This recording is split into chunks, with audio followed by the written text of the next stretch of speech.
Barudak mimiti poe ayeuna Bapak ngajar di kelas hidup. Sok minangka perkenalan hareup saurang-saurang sebutkeun ngaran jeung hobina. Nepangkeun nami abdi Sudrun, panjangna Sudrun Patilasan, hobi ningali bulan. Alus ngaran maneh jang. Hobina ge hade deh ningali bulan, ningali keindahan alam. Sok ayeuna nu sejen.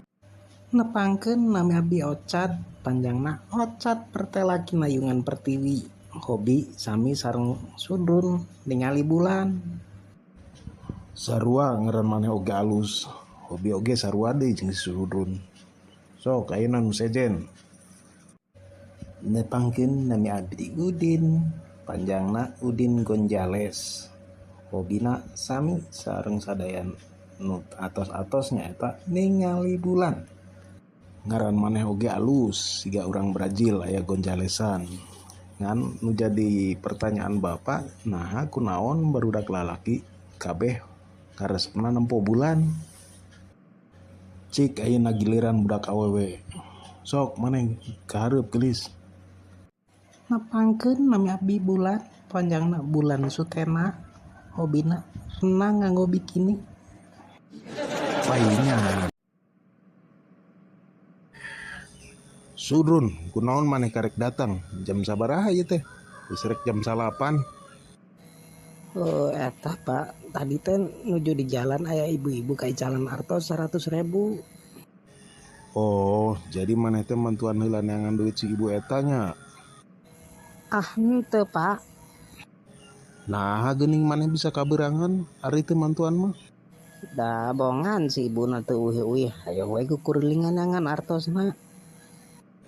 Atuh nyakeun bae antep. Ari moal mantuan mah tong milu ngadagoan.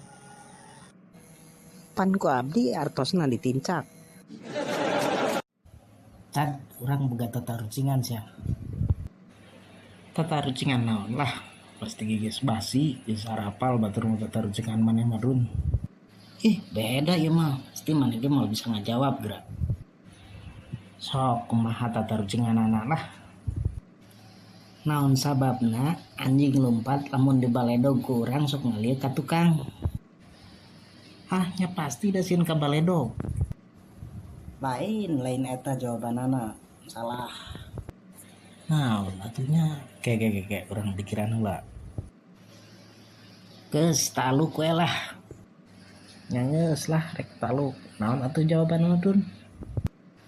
Kusabab teu make spion. Geura lamun make spion mah pasti teu kudu ngalieu ka tukang.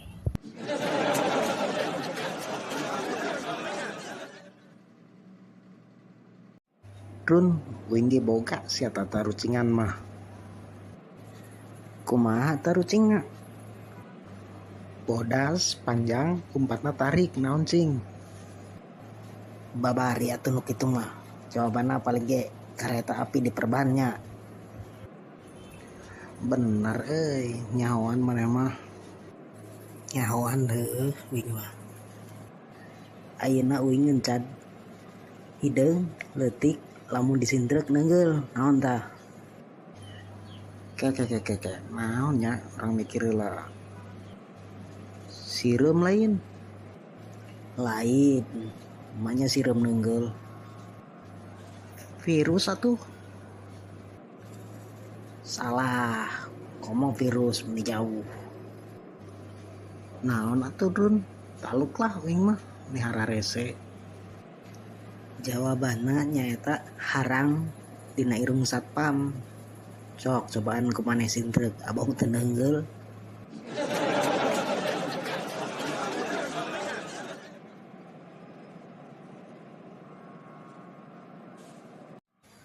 Mah, saurna si papa ayeuna naik jabatan, leres eta teh.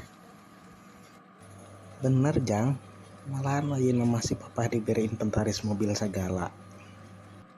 Atuh nah geuning terencana ka bumi mah. Era ku tetangga cenah jang mau mobil ka imah teh si papa mah. Make jeung isin sagala atuh mah padahal kali-kali macanak da ujang teh hoyong saan apel nganggo mobil si papa. Nya engke urang bejakeun ka si papanya jang nya. Mah, itu kunaon aya mobil tinja parkir hareupeun imah urang. Oh, eta teh mobil inventarisna si papa jang. Cek papa, sok wae arek dipake ngapel ka si Saroh mah ngan kade hati-hati mawa mobilna tong tarik teuing.